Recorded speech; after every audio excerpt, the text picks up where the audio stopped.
काल महाराष्ट्र सरकारने हिंदी सक्तीचे दोन्ही GR रद्द केले किंवा रद्द करायला त्यांना भाग पाडलं आणि त्यासाठी म्हणून मी तमाम महाराष्ट्रातल्या मराठी जनतेचं अभिनंदन करीन।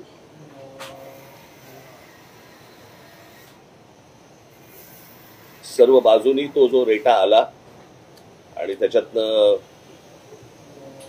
आज सरकारला खरं तर काही गरज नसताना हा खरं तर विषय आला होता, परंतु तो विषय रद्द झाला त्याबद्दल मी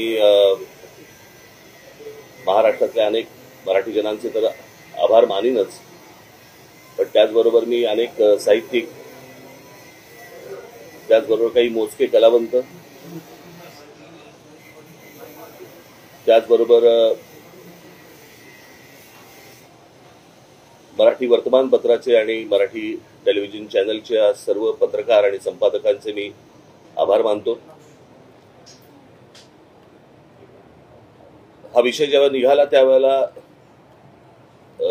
हा काही विषय क्रेडिटचा नाहीये, पण हा विषय जेव्हा निघाला सरकारकडनं त्यावेळेला सर्वप्रथम आम्ही त्याला विरोध केला। त्याचं पत्रही आम्ही तुम्हाला मागच्या वेळेला तिन्ही पत्र मी तुम्हाला वाचून दाखवली होती आणि ती पत्र ज्यावेळेला गेली आणि वातावरण जसं जसं तापायला लागलं, त्याचबरोबर महाराष्ट्रामधले इतरही सगळे राजकीय पक्ष त्याच्यामध्ये उद्धव ठाकरेंची शिवसेना असेल, राष्ट्रवादी काँग्रेस असेल, शरद पवार साहेबांची इतर राजकीय पक्ष जे महाराष्ट्रामधले आहेत, संघटना आहेत, यांनी देखील त्याला पाठिंबा दिला। आम्ही 5 तारीख मोर्चाची जाहीर केली होती, खरं तर 6 केली होती, मग ती 5 केली कारण 6 तारखेला आषाढी एकादशी असल्यामुळे। आणि हा जर मोर्चा निघाला असता तर मला असं वाटतं न भूतो असा मोर्चा हा निघाला असता। जे साधारणपणे 70-75 वर्षाचे जी लोक आहेत त्यांना कदाचित तो संयुक्त महाराष्ट्राचा काळ आठवला असता आणि तसंच त्याच प्रकारचं वातावरण एक महाराष्ट्रामध्ये निर्माण झालं आणि मराठी ताकद काय आहे हे देखील राज्यकर्त्यांना कळलं, मराठी माणूस एकवटला की काय होतं हेही देखील कळलं। त्याच्यामुळे परत असलेल्या भानगडीमध्ये सरकार जाणार नाही अशी मी आशा अपेक्षा बाळगतो।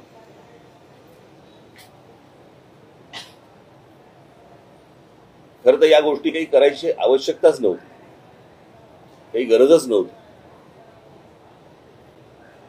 त्या दिवशी माझ्याकडे दादा भुसे ज्यावेळेला मंत्री आले त्यावेळेला त्यांनी मला सांगितलं की आमचं ऐकून तर घ्या। तेव्हा मी त्यांना सांगितलं होतं, मी म्हटलं तुमचं ऐकून घेईन पण ऐकणार नाही आणि या विषयामध्ये कोणतीही तडजोड होणार नाही, कारण हे काय आहे, हे स्लो पॉइझनिंग आहे। हे हळूहळू एक या गोष्टी आतमध्ये पेरायच्या आणि ते खास करून महाराष्ट्राच्याच नशिबी येणार, बाकीची राज्य कुठची ऐकणार नाहीत। आणि हा प्रयत्न त्यांनी करून पाहिला, परंतु तो त्यांच्याच मला असं वाटतं अंगाशी आला आणि त्याच्यातनं तो सगळे GR मागे घेतले गेले। आता काहीतरी ते समिती नेमतायत, कोणाची ती जाधवांची, त्यांनी समिती नेमावी, त्याचा निर्णय आणावा न आणावा याच्याशी आम्हाला काही कर्तव्य नाहीये, परंतु परत ही गोष्ट होणार नाही एवढी सरकारने नक्की लक्षात ठेवावं। असल्या कोणत्याही गोष्टी आम्ही मान्य करणार नाही, या होणार नाहीत। आम्ही ज्यावेळेला शिक्षण घेतलं किंवा आतापर्यंत जे शिक्षण होतं त्याच्यामध्ये साधारणपणे 5वी नंतर 6वी पासून हिंदी आणि संस्कृत वगैरे असले प्रकार विषय वगैरे होते, परंतु मी त्या दिवशी म्हटल्याप्रमाणे मुळात हिंदी आणण्याचा का ह्यांचा प्रयत्न आहे मला अजूनपर्यंत कळलेला नाही, कारण ह्यांना हिंदी येते म्हणून नसेल, परंतु हिंदी ही काही राष्ट्रभाषा नाही जी तुम्ही इतर राज्यांवरती लादावी अशी, आणि ही हिंदी एका प्रांताची भाषा आहे। त्या प्रांताच्या भाषेचा मग आमची खरं तर बघायला गेलं तर अनेक याच्यावरती अनेक लोकांनी बोलले होते की उत्तर भारतातले अनेक लोक हे महाराष्ट्रामध्ये नोकरीसाठी येतात, तर त्या भागामध्ये मराठी शिकवली पाहिजे। ते न करता म्हणजे एक 150-200 वर्षापूर्वीची एक भाषा 3000 वर्षापूर्वीच्या भाषेच्या वरती वरचढ होण्यासाठी प्रयत्न करायला लावतात हे लोक. तेव्हा हे मान्य होऊच शकत नाही, हे होणार नाही. काल मला त्या ह्यांचा हा जो निर्णय आला त्याच्यानंतर संजय राऊतांचा मला फोन आला होता आणि त्यांनी सांगितलं की आपल्याला काय करायचं पुढे. म्हटलं आपल्याला मोर्चा तर रद्द करायला लागेल आता. तर त्यांनी म्हणाले की आपण एक विजयी मेळावा आपण घ्यायला पाहिजे. म्हटलं घेऊया. म्हणाले मग 5 तारखेला आपण जाहीर केलं तर 5 तारखेला घेऊया का.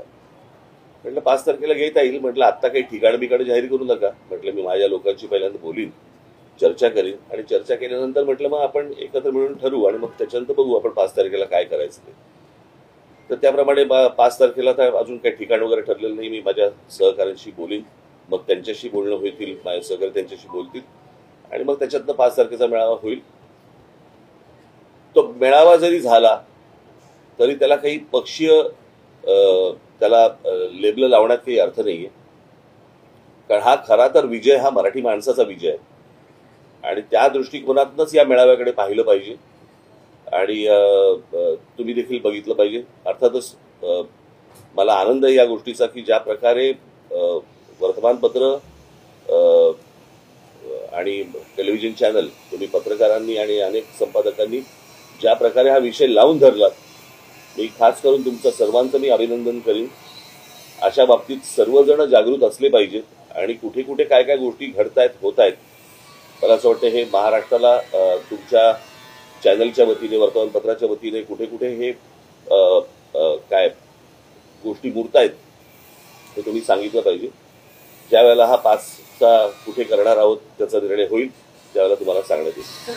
काल तुम्ही या सगळ्या विषयासंदर्भात भूमिका घेतली, मनसे कार्यकर्त्यांनी जे आंदोलन उभवले त्यानंतर सरकारला नमते म्हणून कुठेतरी हा हिंदी सक्तीचा जे बियाणा तो रद्द करावा लागला. हे मागे बंद करायला सांगणे काय कामं चालू आहेत. या सगळ्या संदर्भात काल मुख्यमंत्री असतील, उपमुख्यमंत्री असतील, त्यांनी पत्रकार परिषद घेतली, निर्णय तर रद्द केले. मात्र त्यांनी तुम्हाला एक प्रतिप्रश्न विचारला की राज ठाकरेंनी उद्धव ठाकरेंना पहिला हिंदी भाषेच्या संदर्भाचा प्रश्न विचारावा, कारण त्यांच्या कार्यकाळामध्ये तो अहवाल आला होता आणि त्यांच्या मुख्यमंत्री पदाच्या काळामध्ये तो नाही. बघा, मी तुम्हाला एक गोष्ट सांगतो. महाराष्ट्राच्या बाबतीत उद्या मराठी माणसाच्या विरोधात, मराठी भाषेच्या विरोधात उद्या कोणी जरी असेल तरी माझा त्याला विरोध असेल, कळलं का. आणि उद्या जर समजा उद्धव ठाकरेंच्या काळामध्ये मला आता मी तो हा प्रश्न विचारला यांना, परंतु तो कुठचा उच्च शिक्षण, प्राथमिक शिक्षण आणि काय उच्च शिक्षण याच्यामधला तो शालेय काहीतरी असेल, तो त्याच्यानंतरचा तो विषय आहे असं माझ्या आता कानावरती आलं. मला अजून त्याच्या डिटेल्स मला मिळाले नाहीये. कोणतरी ठाण्याचा कोणतरी माणसाने त्याच्यावरती सही केली आहे त्या सगळ्या विषयावरती.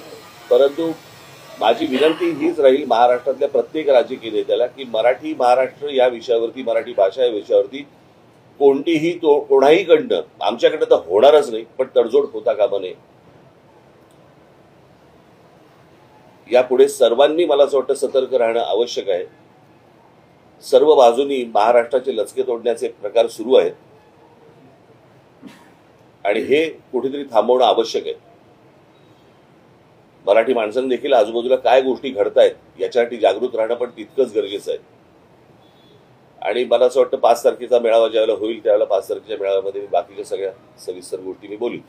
प्रश्न असा होता की काल काही ठिकाणी जीआरची होळी झाली, आंदोलन झालं, त्यावेळी दोन्ही पक्षाचे कार्यकर्ते त्यामध्ये सहभागी झालेलं चित्र पाहायला मिळालं की तर हिंदी सक्तीचा जीआर रद्द झाला तर त्यावरून चर्चा सुरू होती की दोन्ही ठाकरे बंधू एकत्र येऊ नये, त्या अनुषंगे ताकद नव्याने उभी राहू नये किंवा दिसू नये म्हणून हा सरकारने ताकदीचा निर्णय घेतला. प्रश्न असा ना, मी परत तुम्हाला तेच सांगतो, तुम्ही त्या मोर्चालाही पक्षीय लेबल लावू नका आणि उद्या विजयी मेळावा झाला तरी त्याला पक्षीय लेबल लावू नका.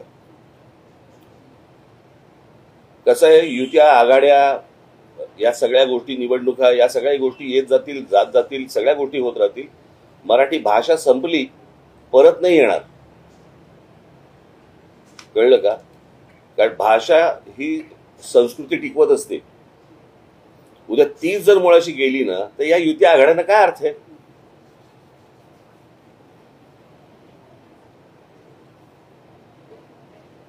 या सगळ्या गोष्टी ह्या निवडणुकीच्या वेळेला बघता येतील किंवा विचार करता येईल त्या गोष्टींचा, त्याचा विचार आता करून चालणार नाही. आता मला असं वाटतं की या सगळ्या गोष्टींकडे तुम्ही एक संकट म्हणूनच पाहावं, त्याला राजकीय लेबल लावू नयेत. कळलं का? आणि उद्या त्या प्रकारचा काय मेळावा काय घ्यायचा असेल तर कसं होते काय होते मी आपल्याला कळवेन. मोर्चाचा उल्लेख झाला होता त्यावेळेस विरोधकांचा मोर्चा असं वारंवार सत्ताधाऱ्यांकडून सांगण्यात आलं होतं, पण तुम्ही जसं आवाहन केलं होतं की मराठीवर प्रेम करणारे सगळेच त्या मोर्चामध्ये एकत्रित आले होते. विरोधक एक नरेटिव्ह सेट करण्याचा प्रयत्न. नाही, या शब्दाला पण काही अर्थ नाही आता. नरेटिव्ह.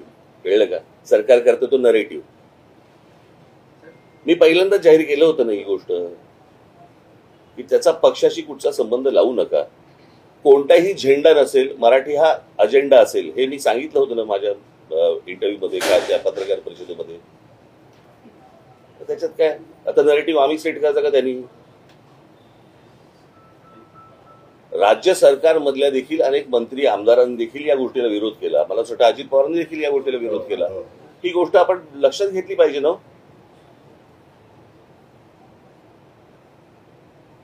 आपण पाहिलं असेल तर सत्ताधारी पक्षामध्ये पण अनेक लोक विरोध करतात. पुन्हा एकदा एक समिती नेमण्यात आली आहे. समिती अभ्यास करून असं सांगणार आहे की कुठल्या इयत्तेपासून हे लागू करायचं. मी आता काय बोललो, मगाशी बोललो ना, मला असं वाटतं मध्ये नव्हता का तू? होताच ना. मग मला पण एक प्रश्न विचारायचा असं. सर, या समितीचे जे डॉक्टर नरेंद्र जाधव आहेत त्यांच्या संदर्भात मराठी अभ्यासकांनी प्रश्न उपस्थित केलाय की ते मी आता जी तुम्हाला भूमिका जी मांडलेली आहे याच्या अगोदर 1ली ते 5वी हिंदी चालणार नाही.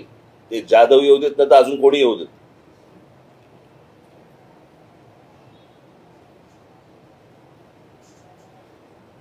कळलं का? महाराष्ट्रामध्ये ज्या प्रकारचा मराठी माणसांनी विरोध केलेला आहे या गोष्टीला, याची जाणीव मला असं वाटतं जाधवांना असावी.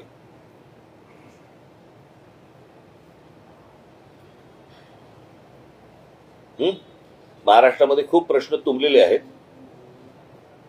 भाषेवरती उगाच विषय आणू नका.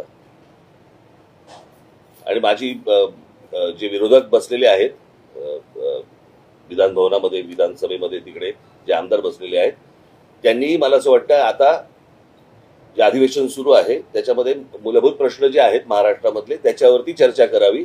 या विषयावरती चर्चा करून वेळ वाया घालू नये. आता GR रद्द झालेला आहे. आता जे इतर विषय जे आहेत त्याच्याबद्दल बोलावं. शिक्षणामध्ये अनेक त्रुटी आहेत. कळलं का? शाळा नाही आहेत, तुमच्या शिक्षकांना पगार नाही आहेत, एकेका शिक्षकावरती ओझं टाकताय तुम्ही वेगवेगळ्या विषयांचं, त्याच्यामध्ये इतर कामही त्यांना दिली जात आहेत.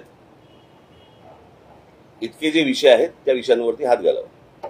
ठीक आहे.